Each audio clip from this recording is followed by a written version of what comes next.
with your CIG TV news update. I'm Donna Bush. First, government's budget address tops today's news headlines. This morning started with the arrival of government officials and Her Excellency the Governor, Mrs. Helen Kilpatrick, to the LA. Her Excellency gave the throne speech while Premier the Honorable Alden McLaughlin delivered the policy statement. That was followed by the budget address from Finance Minister the Honorable Marco Archer. Now, in the budget address, public finances are the focus of the day, what the country's fiscal position is and what plans are in place to sustain fiscal stability and growth of revenue by the government are highlighted. Now, viewers can watch today's proceedings in the Legislative Assembly in its entirety only here on CIG TV Monday night at 8 o'clock.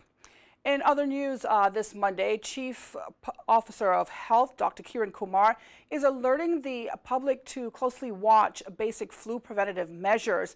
Now, this comes after reports of some countries dealing with several cases of the H1N1 strain of the flu. The flu season is here with some 67 cases being reported per week in August.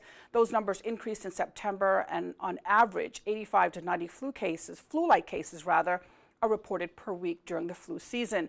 Now, residents are asked to be mindful of preventative measures such as covering their nose and mouth with tissue when sneezing, washing their hands often with soap and water, avoid touching their eyes, nose, or mouth as germs spread that way very easily, avoid close contact with those who are sick, and finally staying home until you're well enough to return to school or work. Residents are also being encouraged to get vaccinated against the flu. Public Health is expecting some 3,000 doses of the flu vaccine by October 14th. Those who are at greatest risk will get vaccinated first. While supplies are limited, it's on a first-come, first-served basis. Now, for more information on flu prevention, you can call the Public Health Department on 244-2621. Plans for the annual Golden Apple Awards to recognize outstanding educators continue. Education Councillor Winston Connolly recently told CIGTV more about the ministry's involvement. The Ministry of Education, Employment and Gender Affairs has chosen to partner with the Cayman Islands Chamber of Commerce on the Golden Apple Awards this year. We've provided some technical support. We've provided some assistance in terms of marketing and also venues, etc. So we think it's a worthwhile partnership because of the subject matter. Everyone wants to reward good teaching and applaud those that we hold our children daily and that we hold in high regard.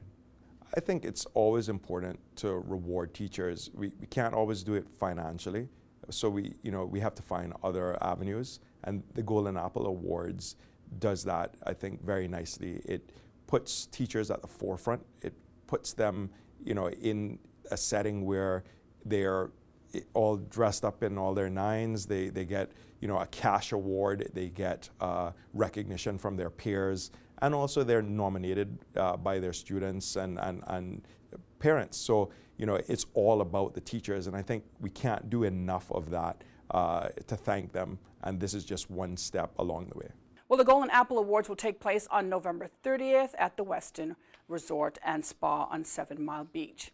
Of course, if you missed any of today's news update here on CIGTV, you can join us again at the top of the hour throughout midnight, or you can get all the details on our Facebook and YouTube pages. And don't forget to tune in to Radio Cayman's Talk Today show, weekdays from 12:15. On Talk Today Tuesday, Dothlyn McFarlane and Andrea Taffy will join host Sterling Dwayne Ebanks to discuss Read, Play, Learn, while Jim Knapp will also once again talk about solar power and alternative energy here in the Cayman Islands. As always, folks, I'm Donna Bush. Thank you for watching our CIG TV News Update for today. Have a great night.